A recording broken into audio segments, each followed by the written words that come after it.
16th and 17th overall, but it does now mean that Capirossi, with that overtake there, now moves up into third in GT3 AM category. So that was a move that was well worth doing there for Loris Capirossi, and now we'll be able to see as to whether he might be able to pull away yet further.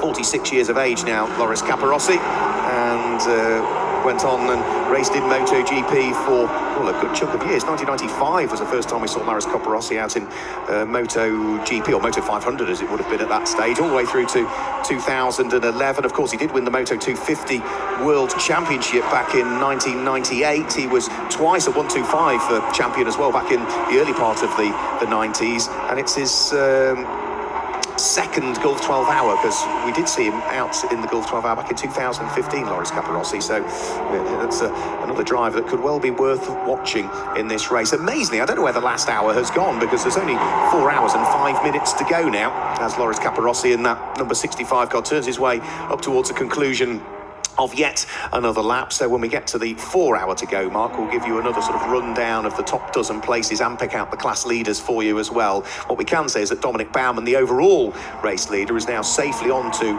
lap number 52 at this stage.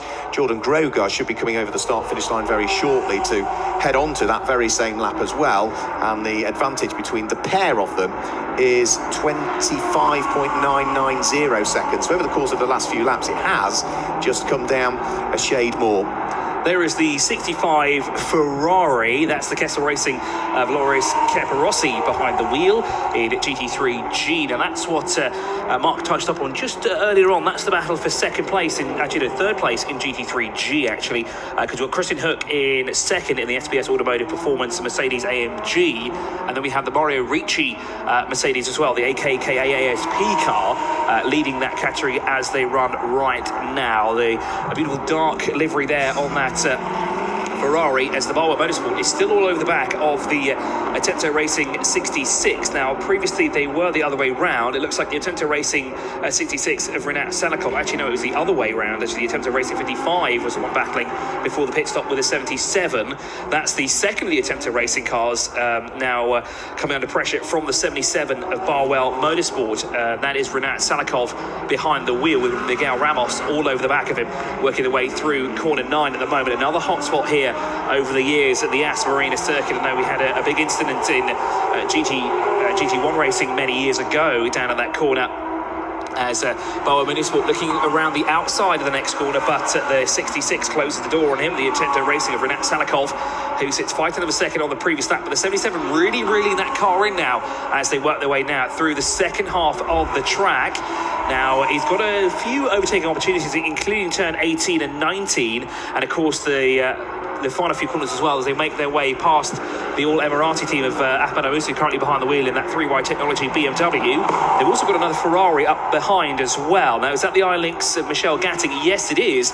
So what was a battle for just third place between two cars is now turning into a three-way fight for third place, with Attento Racing's Renat Salikov leading, Miguel Ramos in the Barwell Motorsport car, and Michelle Gatting is now in the mix as well, and she's going to be loving this because she wants the two to sort of get into one another here, and sort of we don't want to say take each other out, but sort of step over each other's feet here and tread on each other's toes, so that she could sneak up on the inside. You see the flash of the headlights there from the Barwell Motorsport Miguel Ramos driven car there, with Michelle Gatting. I think she's just buying her time there in that third slot there, as into the pit lane now comes the 3Y Technology of Ahmed Al Musa, and I think this is a scheduled pit stop here for the BMW, as I think as actually cross the line they've gone the 3 SBC Sport Management one as well. So that gives now, no, that doesn't change anything up front, because Ahmed Al Musa is in 5th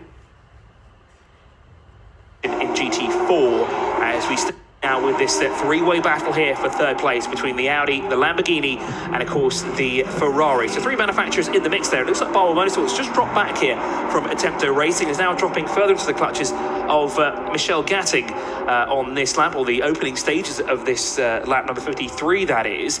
Now, this is allowing Attento Racing's Renat Salikov to sort of put a gap between yourself, about 2 or 3 car lengths there. There's about 1 or 2 between Barwell Motorsport and Iron Lynx as they work their way into turn 9. And Michelle Gatting really closing up behind the 77, trying to get as close as possible because there was a prime overtaking opportunity there. So they work their way now into the second part of the track, through turn 10, now down towards turn 11. Again, another prime overtaking opportunity here. The sort of not so much of a straight there, but that corner unfortunately doesn't actually count as a corner.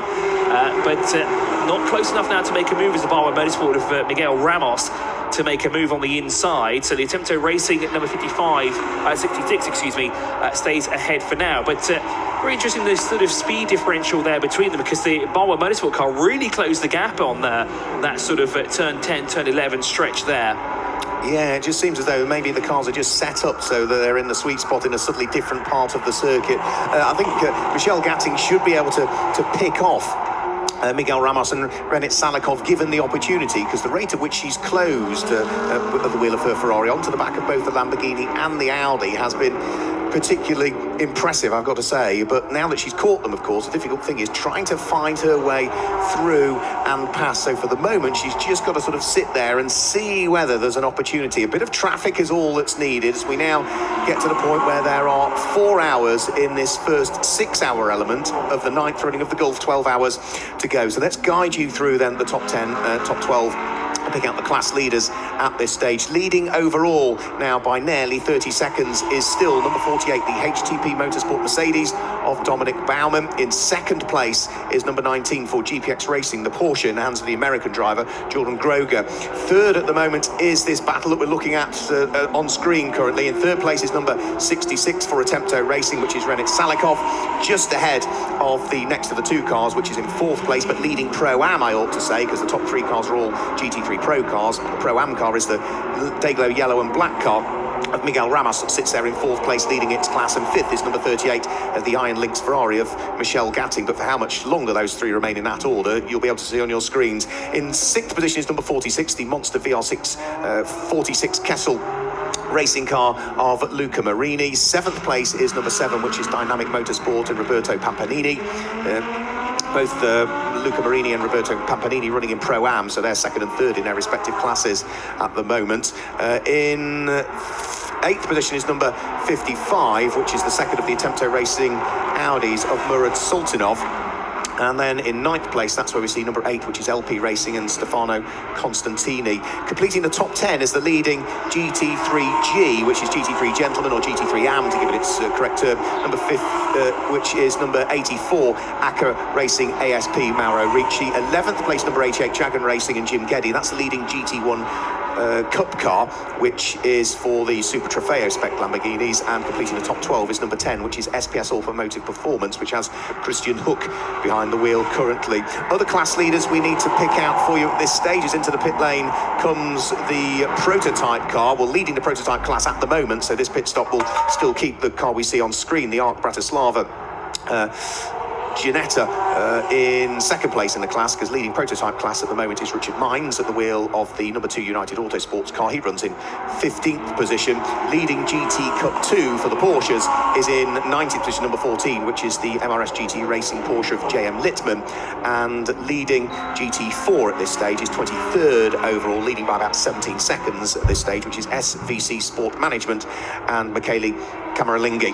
So that gives you the top 12. It also picks out the class leaders for you. And as for the battle for third position, well, what has changed is that not unexpectedly, because of the rate of close, I did say I thought she would be able to pick them off. Well, Michelle Gatting has done that already, hasn't she? She's already picked off Miguel Ramos at the wheel of the Barwell Motorsports at Lamborghini. Another place gained for the Ferrari. She's now turning her attentions to Renit Salikov. Of course, in the ARC Bratislava car, that's Simon Murray getting out. That's the South African.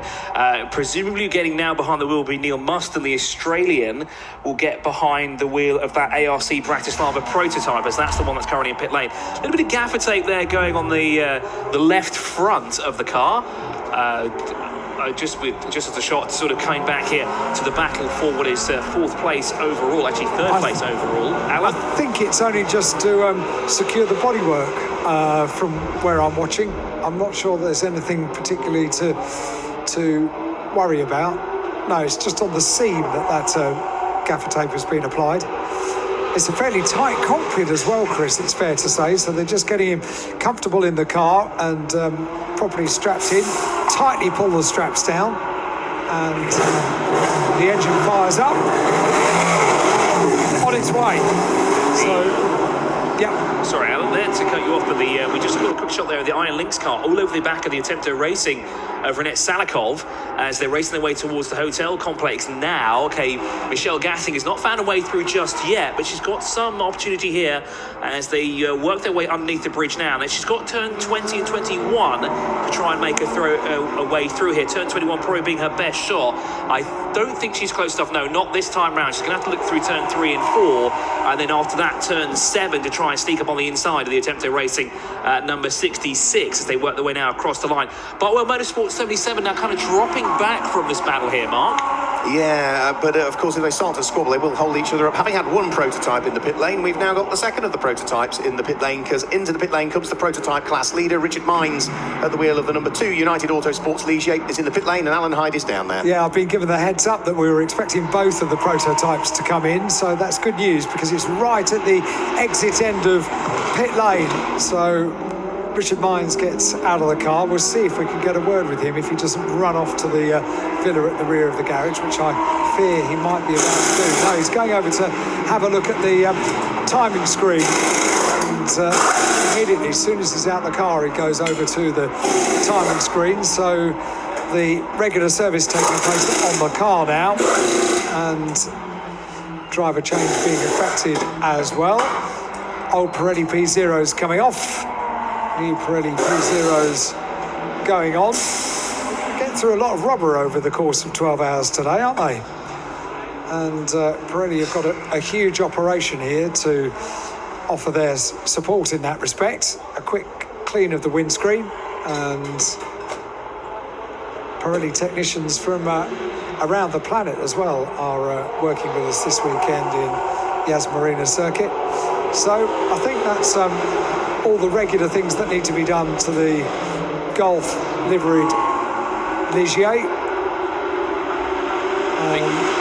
Yeah, it's about time that we'll start seeing some more action in pit lane, do you think, Alan? Yeah, it's going to be around about now, isn't it? The prototypes. Well, you've got one of the Balf Motorsport cars coming towards you, I think. Okay, we've not been down at that garage particularly, have we? So let's go down to Balf.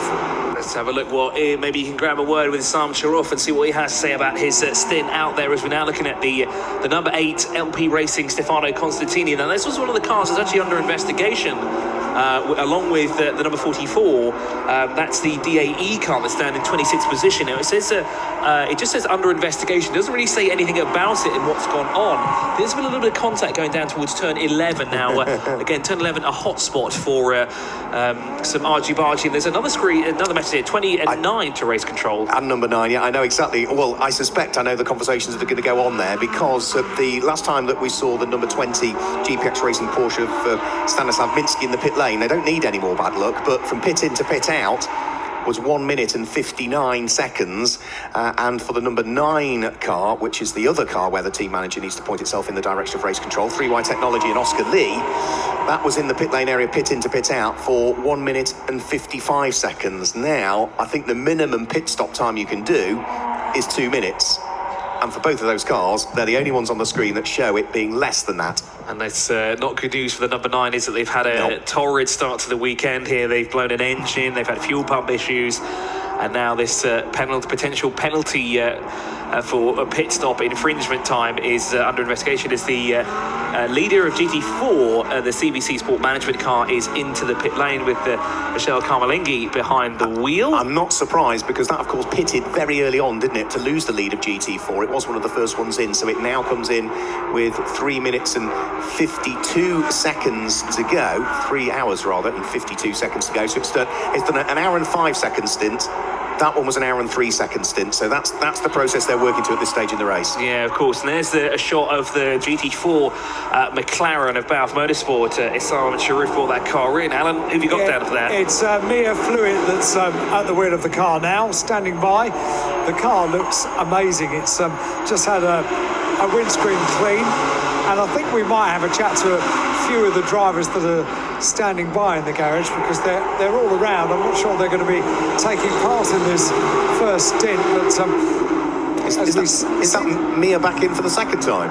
Well, I don't know because I didn't see who got out of the car, but I think Chris said that it was Issam Sharoof that was at the wheel. Yeah, Mia started it though, so I think she's probably going to go driving in early. I spoke to Josh Cook a little bit earlier on, and he said that he wasn't going to be at the wheel of the car in the first part of the race. Right. So maybe that would suggest that they are going to be going double stints, if you like, albeit not back-to-back double stints. But let's go into the garage and see who we might have a chat to, because they're all standing by. They've got precious little else to do other than to have a chat to me. And in fairness, the invitation was given earlier on by Josh Cook to come in the garage and have a chat. So what is this? I'm glad you're keeping your legs covered up in the sunshine. Very good, well done. Of course, yeah. It's quite sunny over here, not used to it, so yeah.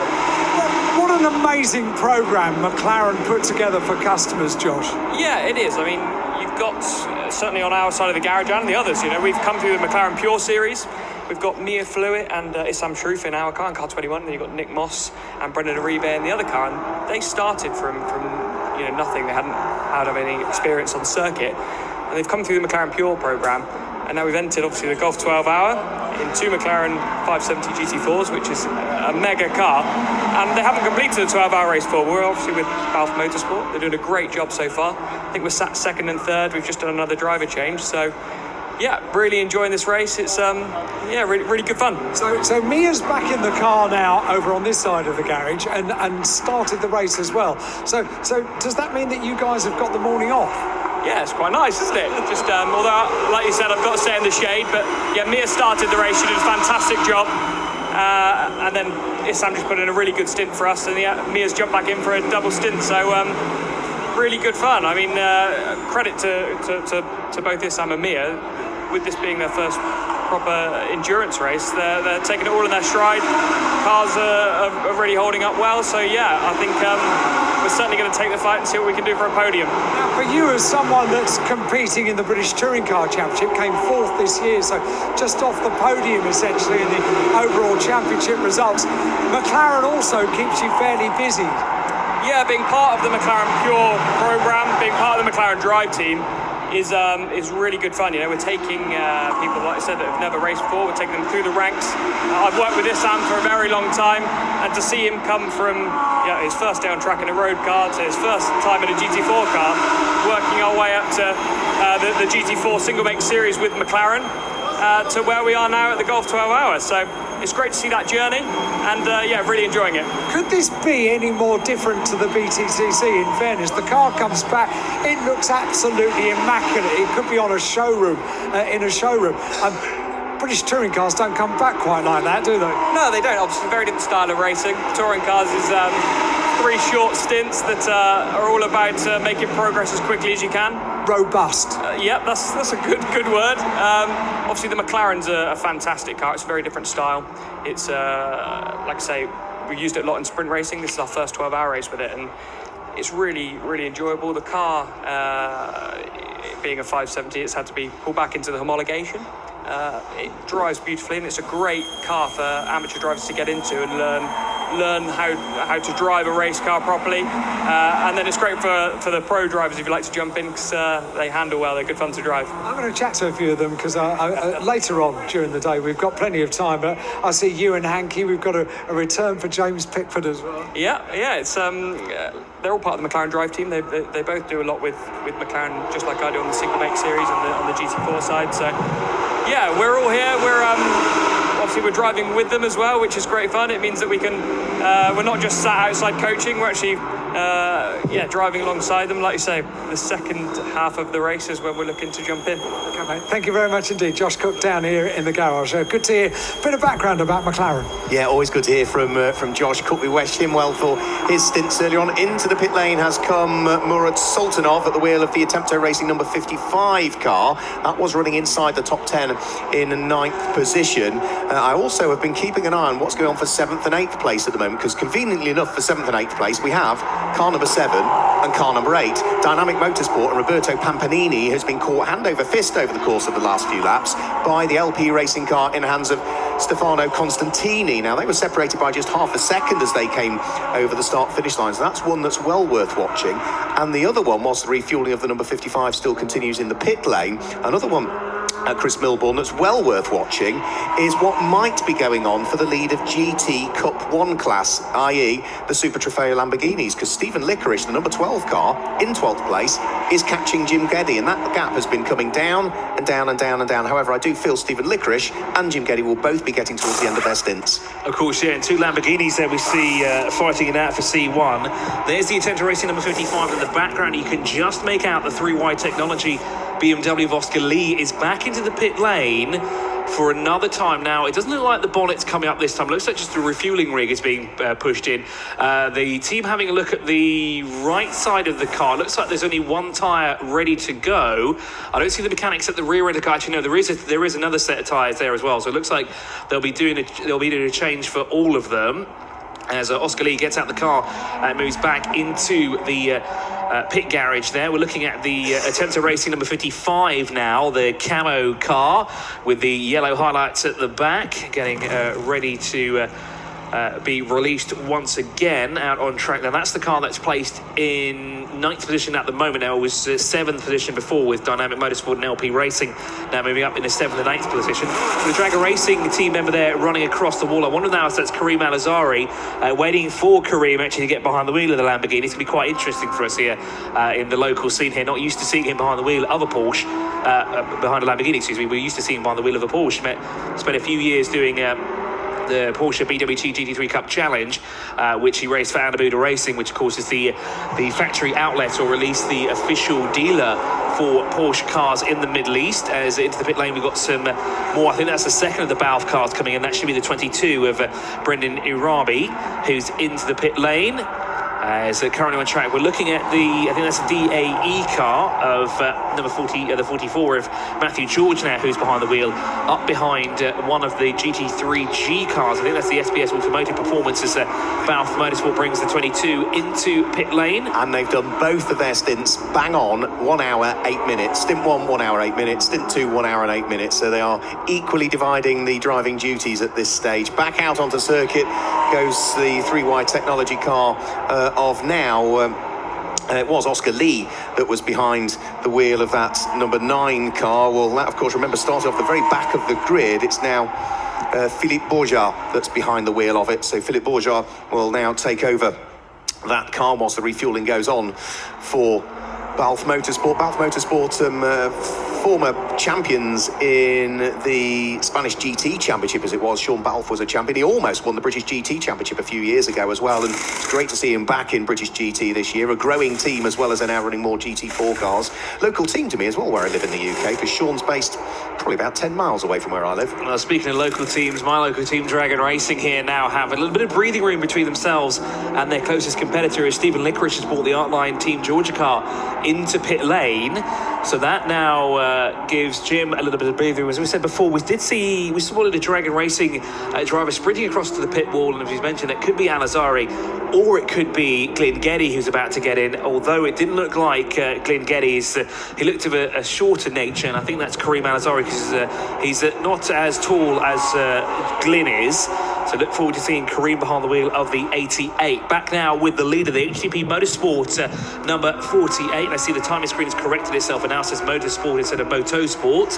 As we keep an eye on the 48, racing its way through turn 3 now, pops into view just above, and it's a higher elevation, so he races its way down now towards turn 5 and 6. Into the left-hander here and then into the right-hander of turn 6. Now works his way into the hairpin of turn 7. He's got quite a gap between himself now and the GPX Racing team that's continued to sort of extend as the race has progressed here now on lap number 62 for HTP Motorsport. Atento Racing and Iron Links, Renat Salikov and Michelle Gatting now come across the line as pit lane has some more takers. That's the Uwe Altsen number 5 that's in. The Spirit Race team Uwe Altsen with Dirk-Meyer Hagenmuller behind the wheel in 14th position, and in Pro-Am as the car is in 5th position as they run. Look forward to seeing Uwe Altzen hop in behind the wheel of that car as Didemeier Hagemuller will get out. There is the car now into the pit lane. Refueling currently be done, of course. Driver change can't be done while refueling is underway. The Alpine is still there in the garage. And I think he almost forgot that he had to get out the car in order to start the refueling process, because I think they were standing by to put the fuel in but weren't able to do so.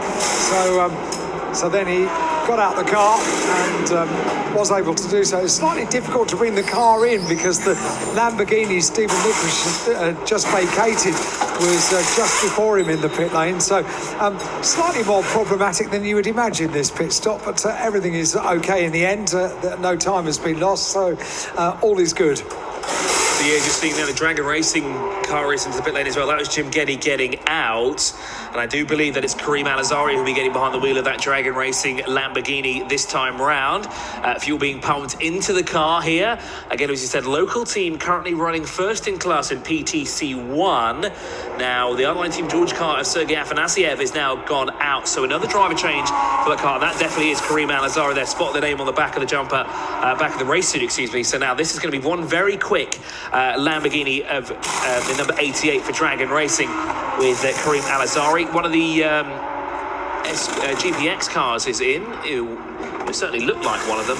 Nothing's popped through, though. It was Dynamic Motorsports. It was their Porsche, yeah. Again, light blue car. I didn't understand the confusion, yeah. It's hard to see from the back there, but they're into the pit lane now for the second time as well, presumably doing a driver change. We're back now with race leader Dominic Baumann, the 48 out in front. That goes through turn 7 there for the 63rd time. Now sitting 30.1 seconds ahead of the GPX Racing number 19.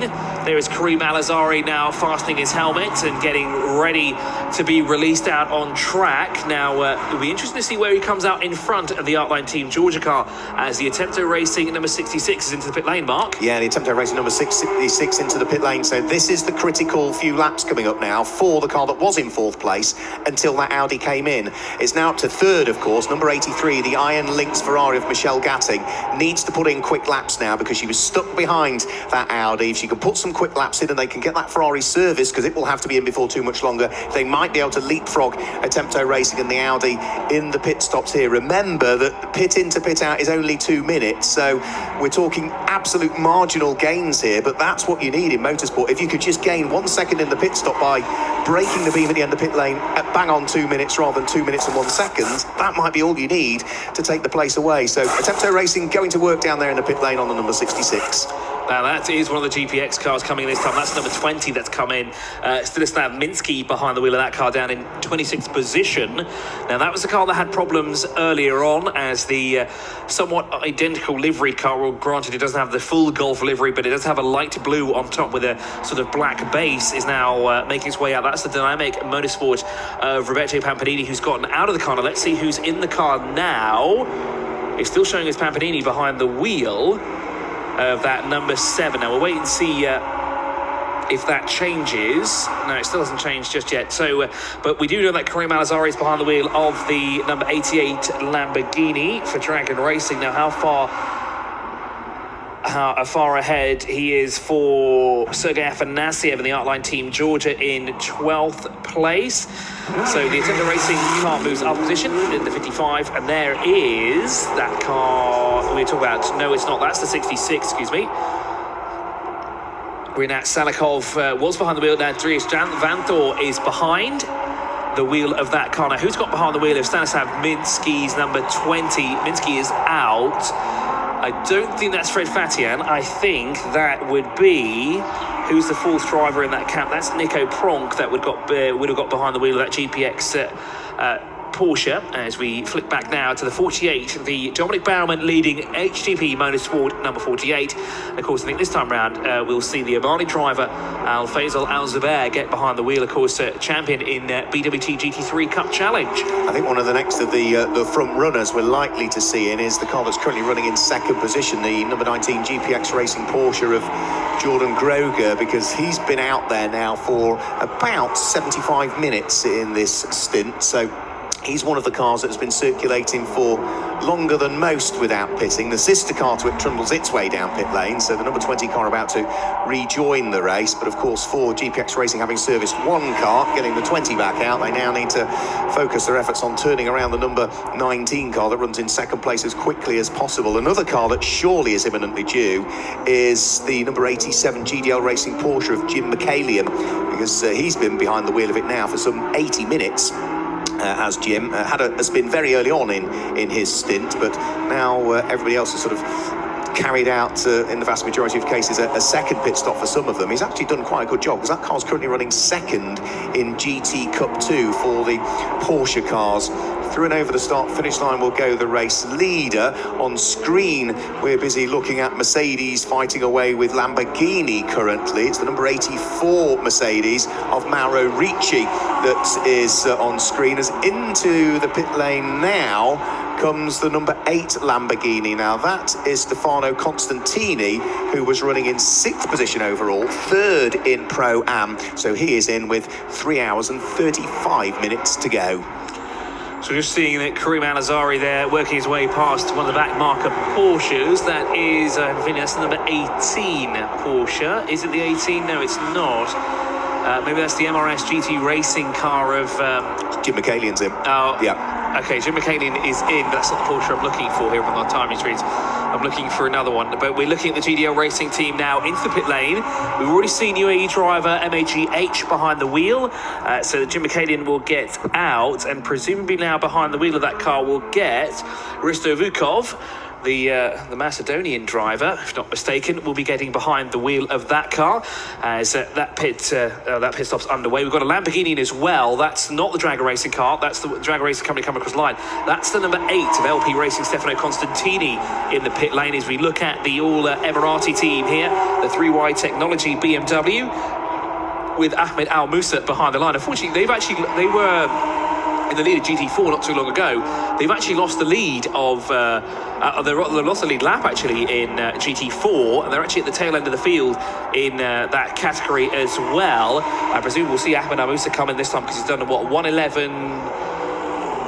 hour 11 minutes pit stop stint time now, with some other drivers doing a 1:08 and everything like that, and 1:13, 1:14 as well. That's in hours, not minutes. So 1:14 for Mario Cordoni in the GDL Racing Lamborghini. Actually, that car came in twice, sort of in quick succession, as we look at the AF course number 11 with Kriton Lintonis behind the wheel.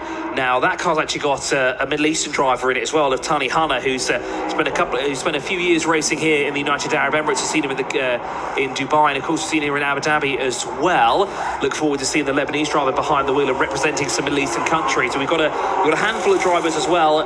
Issam Charof, who is behind the wheel of one of the Balf cars, also representing Lebanon. So 2 Lebanese drivers in the field, which is good to see. We've got plenty of UAE drivers as well, or Emirati drivers, 5 in total. There are a few others that have racing licenses from the United Arab Emirates. And of course, we've got the Omani driver here as well, Al Faisal Al Zubair. Into the pits comes the GPX Racing number 19. Well spotted, Mark. Yeah, Jordan Groger's in from 2nd position, so he was about 30 seconds adrift off the race leader, but an important stop for GPX Racing as servicing still goes on for the AF Corsa Ferrari that's just been vacated, I would imagine, by the Greek driver Crichton Lentoudis. So Crichton now done with driving duties. We'll see as to who's going to jump on board. That's Tani Hanna there, judging by the helmet. That's the Lebanese flag. Yeah, Rui Aguao to still get on board that car at some point, but GPX Racing and Jordan Groger is 30 seconds into his pit stop. There are a few team managers that need to point themselves in the general direction of race control. Car number 81 is one of them, which is GDL Racing. Mario Cordoni behind the wheel of that car. Don't know really why that would be called into the pit lane. Number 66, Attempto Racing, that's now in the hands of Dries Van Tor, needs to head towards the team manager race control. I think I might know what that one's about, because pit in to pit out was 1 minute and 59 seconds. They didn't quite get it right. Also, number 88 needs to go towards the race control. That was 1 minute and 57 seconds pit in to pit out, so we think they know the reason why there as well. And also number 7, Dynamic Motorsport, Roberto Pampanini, and that Porsche, 1 minute and 59 seconds. So I think we know the reasons why all of those need to go towards race control. And Dragon Racing, yeah, the leaders in GT Cup 1, Kalim Al-Azari having taken over that car from Jim Geddy. That was 1 minute and 57 seconds pit in to pit out. So we think we know the reason as to why they'll be having to have conversations in race control. What the out shot of those conversations will be, we simply don't know. I think this is just a slap on the wrist for now, because we haven't seen any penalties be applied anywhere along the line, as the number 19 now is out of its pit box and will work its way down towards the end of pit lane. It looks like they've got enough time to do their sort of 2 minute. I see HTP Motorsports, Dominic Baumann did it to perfection. If it is the case that 2 minutes is how long you have to stay in the pit lane, as they did exactly 2 minutes. They actually weren't the only one. Attempted Racing also did the same thing with 55. The 55 did on the previous sort of stop there. So 2 cars got it bang on, as we just saw the Outline Team Georgia car going past back marker traffic. And of course, Sergei Afanasiev behind the wheel of the number 12. As we look now at the 3Y Technology BMW, actually that was the car that the Outline Team Georgia car got past Oscar Lee, getting out of that one, and now Philippe Bourgas behind the wheel of that 9. There is the Ahmed Al Musa number 18.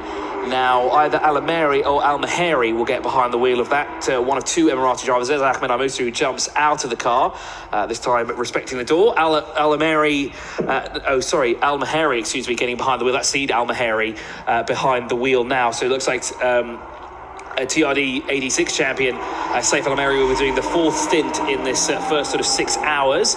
As a Dragon Racing there across the line. So looking to change the tyres on the BMW M4 GT4 spec car there, as it's up on the jacks, and Ahmed Al-Maheri being buckled in. Looks like Ahmed Al Musa has stayed with him to sort of help him buckle up inside the car. As we look forward to seeing what the full Emirati crew can do here this weekend, Mark. The GT Cup 2 class leader is in as well. As we look at the pit lane of the BMW, you can just see another car trundling its way down pit lane. That's JM Littman, who comes in and vacates the lead of GT Cup 2 category, whilst the 3Y team still go to work on the Mercedes. A thumbs up given by Al Masoud, who is now, I think, just going to head back to take a well-earned drink in the garage in what are still pretty warm conditions out there. Remember, we are now, 2.5 hours into this race. So far, it's been green all the way. We've not had a single requirement at all as yet. Fingers crossed it remains that way for a safety car. So cars that were looking to try and remain on the lead lap were probably hoping for a little bit of luck, but it would appear that's not necessarily gone the way for all of them, as some of them drop off the lead lap. Alan Hyde, in the meantime, is down there in the pit lane. It was pretty good from that point of view, safety car wise, last year, wasn't it? It was in part 2 of the race. Yeah, that's right. right. One of the race, we had several safety cars, yeah. Quite early on as well.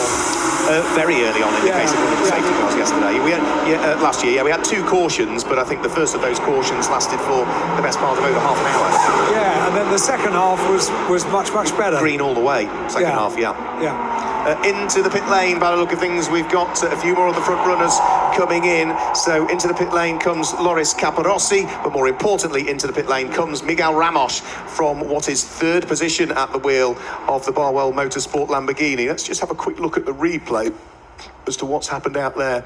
Luis Capirossi taken out all the traffic cones there by the looks of it. He's not too happy with the cones. Not sure what they did to him. That's at the top of the hill, isn't it there? That was one of the Lamborghinis, wasn't it? Is that Karim Al-Azari's Dragon Racing number 88 by the looks of it? It's certainly a Lamborghini. It's either the 8 or the 88.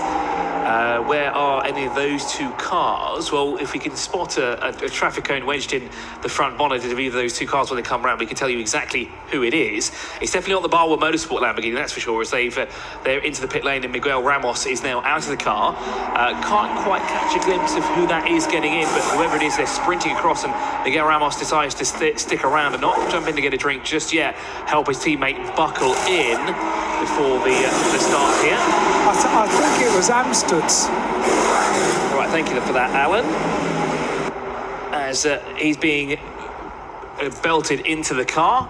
Belt's tightened now as the Miguel Ramos still there with the driver, helping him buckle up. to ensure safety, of course, because even though they are race cars and they've got these proper roll cages, a seatbelt is still mandatory, but it still keeps the drivers protected. Yeah, I can just see Jordan Witt at the back of the garage, so yeah, not him.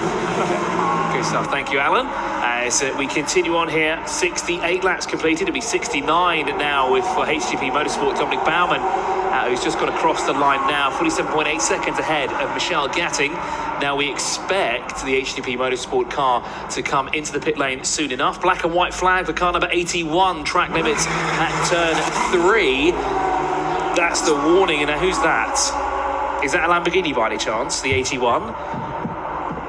No, it's not. Or is it? I can't even see the 81. It's CDL Racing's Mario Cordoni. Yeah, it's Mario Cordoni's car. Now, is that is a Lamborghini, actually? It is, yeah, because it's in GT Cup 1, so that's the Super Trofeo spec cars. Into the pit lane comes the car from now second position, having taken over that position. Michelle Gatting comes in, so this is the Iron Lynx Ferrari heading down pit lane. We heard from Rahel Frey earlier on after a great stint that she put in. Michelle Gatting took over for part 2, and now with 3 hours and 26 minutes of the race still to go, or this first part of the race still to go, after 1 hour and 20 minutes behind the wheel of that car, Michelle Gatting comes into the pit lane. So one would imagine that it would be Manuela Gosner that would be getting on board that car, because she hasn't as yet had the opportunity to sample the Yas Marina Circuit today. It is, yeah, she's standing by and watching the refueling process going on, and as soon as that's complete, then she can go with her specific seat in hand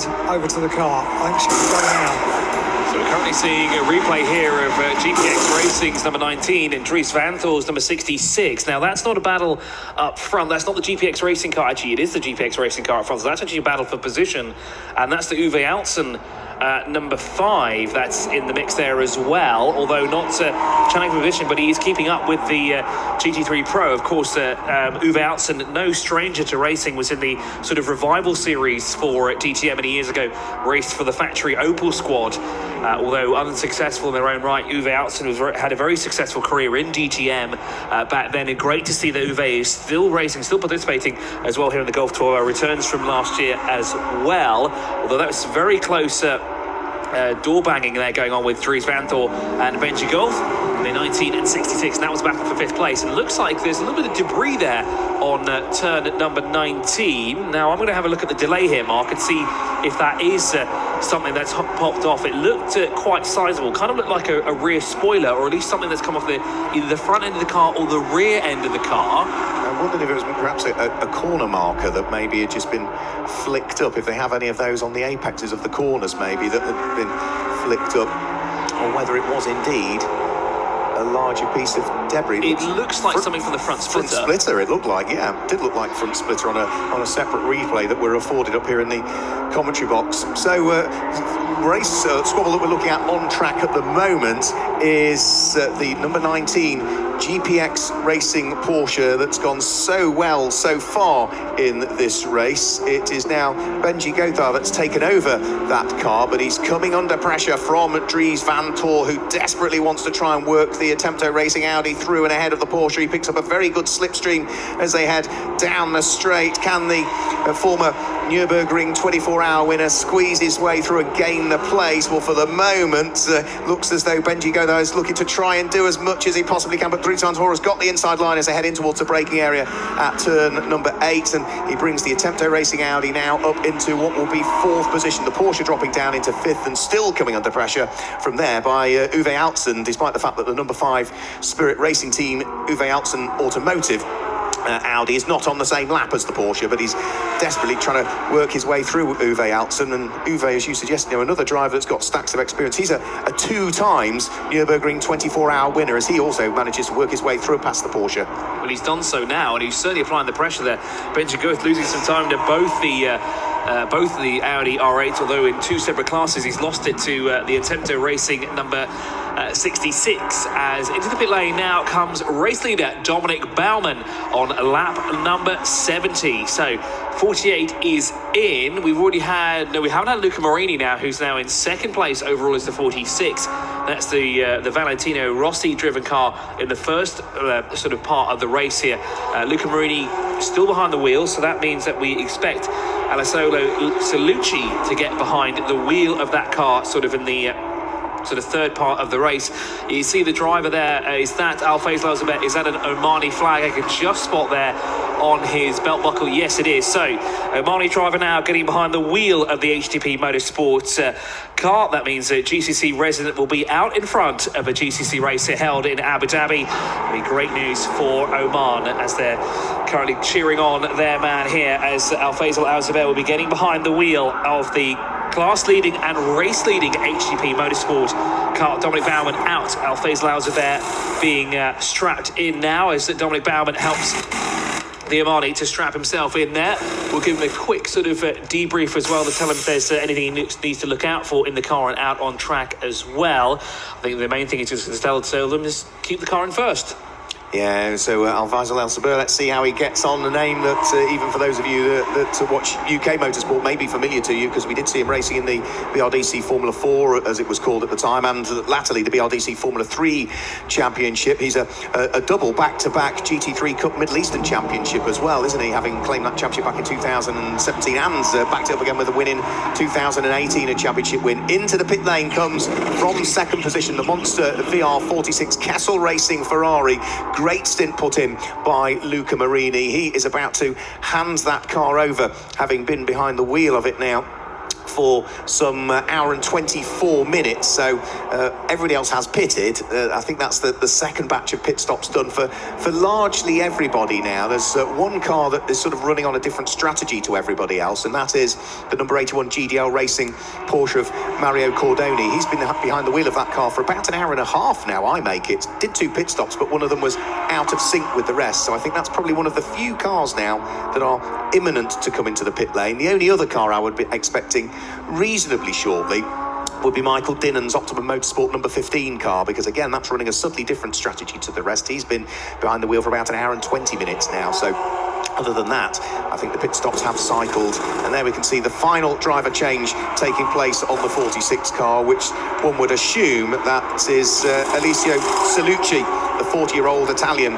getting behind the wheel of that number 46 Kessel Racing prepared Ferrari, which he shares with the likes of Luca Marini, who's just vacated the car, and of course Valentino Rossi, the 7 times motorcycle world champion, who's standing in the garage watching the pit stop happening. He's got sandals on, shorts, couldn't look any cooler if he tried, and was able to just say a couple of words of congratulations as his family member made his way into the garage after his stint. But Valentino is somebody that's here in the garage, so I might see if I can maybe get a word with him. Now he's had an hour to recover after being in the car. We'll see what we can do. Thank you very much, Alan, for the update there. We hope to hear from the VR46 Kessel Racing driver as well, as the team look on. There is a shot there of Valentino Rossi on the right-hand side, looking on the car in the pit lane at the moment.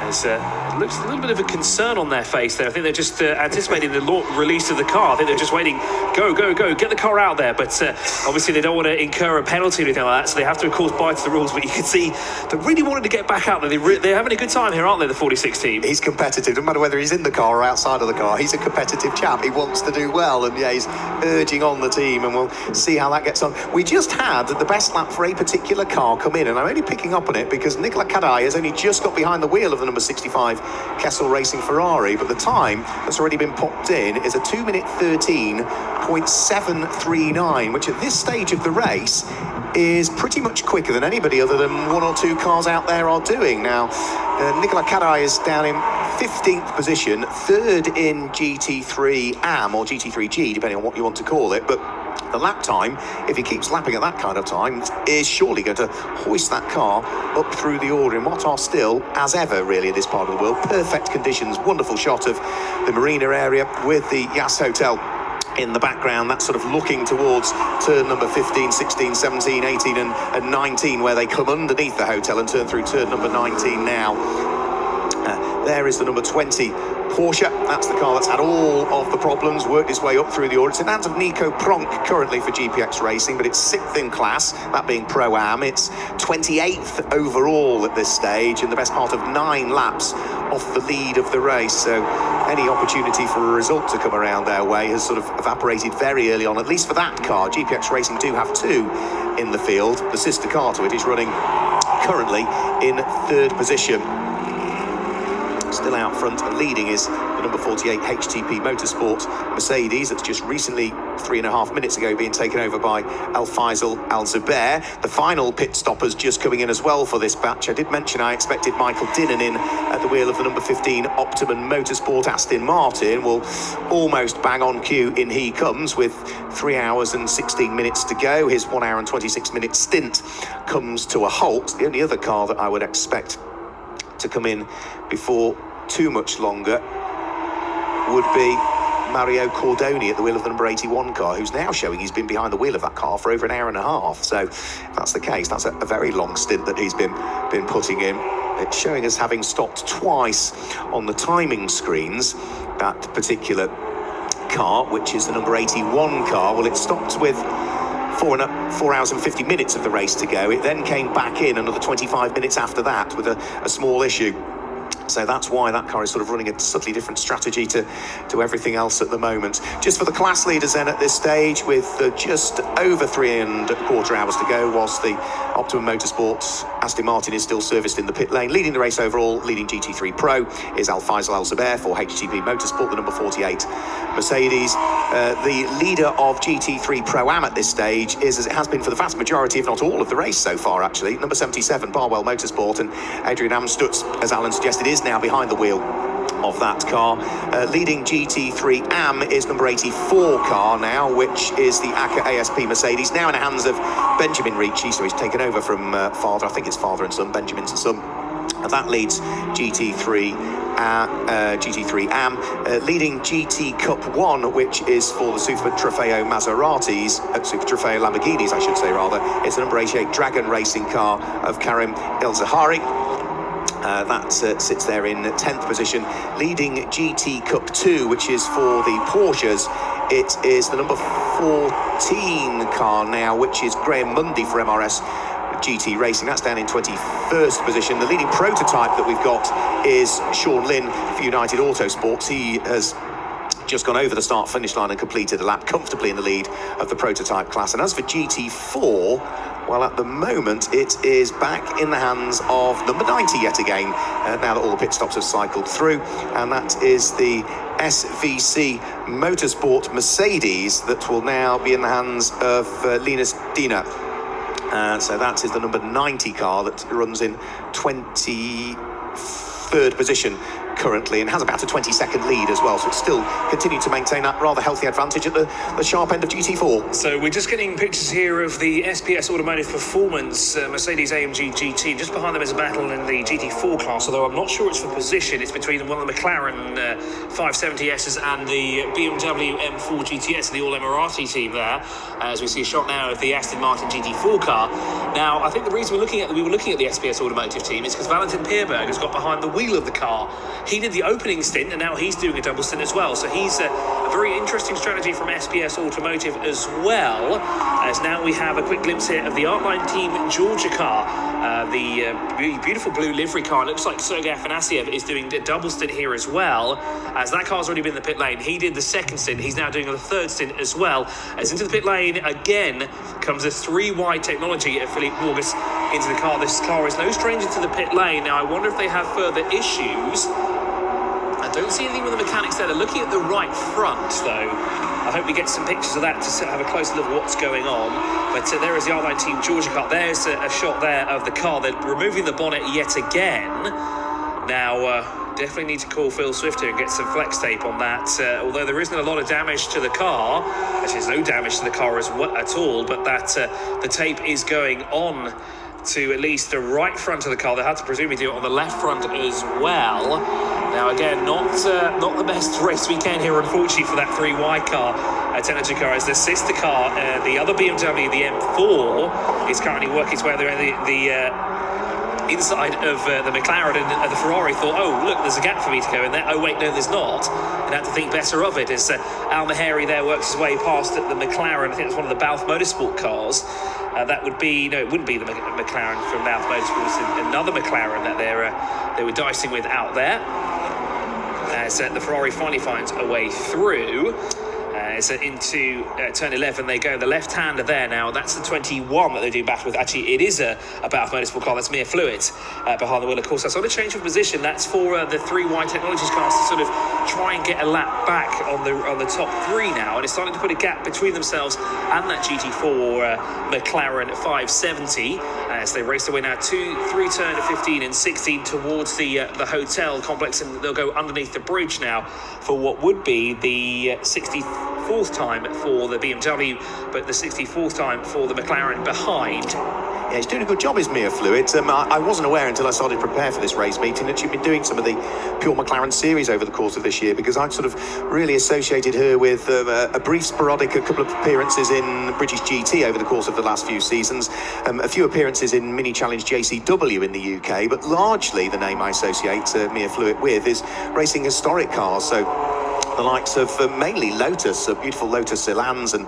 26Rs that she's had available at her disposal over the course of the last few seasons or so, racing with the Classic Sports Car Club in the UK. So something entirely different to wrestling a GT4 McLaren 570 around this circuit. The screen at the moment is just showing the progress of Alessio Salucci's car. Back down the pit lane finally goes the number 9 BMW again. So another, again, a brief stop now for Philippe Bourgeois. I assume that was probably a scheduled stop because it was in the pit lane area for just over 2 minutes. Yeah, 2 minutes and 44 seconds. A slightly slower stop, but that is probably a stop that was required. That now means that particular 3Y BMW has now done 4 stops so far, so it has been into the pit lane more times than anybody. Everybody's done a minimum of 2. The odd 1 or 2 cars have done 3, but the BMW sort of stands head and shoulders above everybody else at the moment with 4 stops under its belt. 3 hours and 10 minutes of this first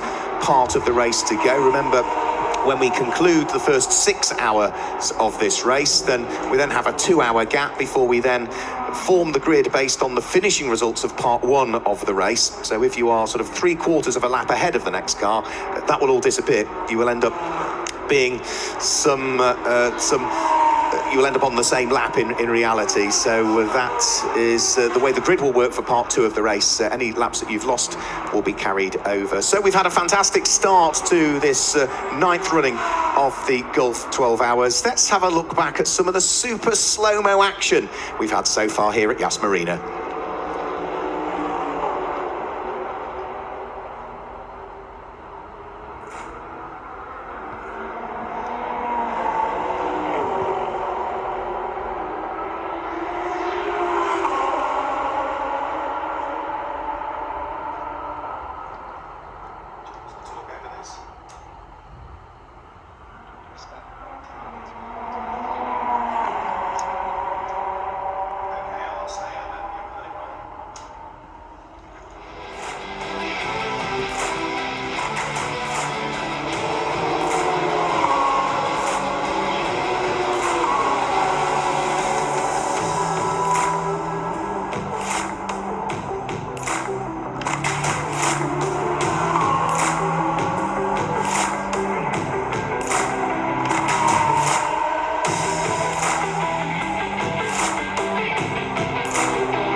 for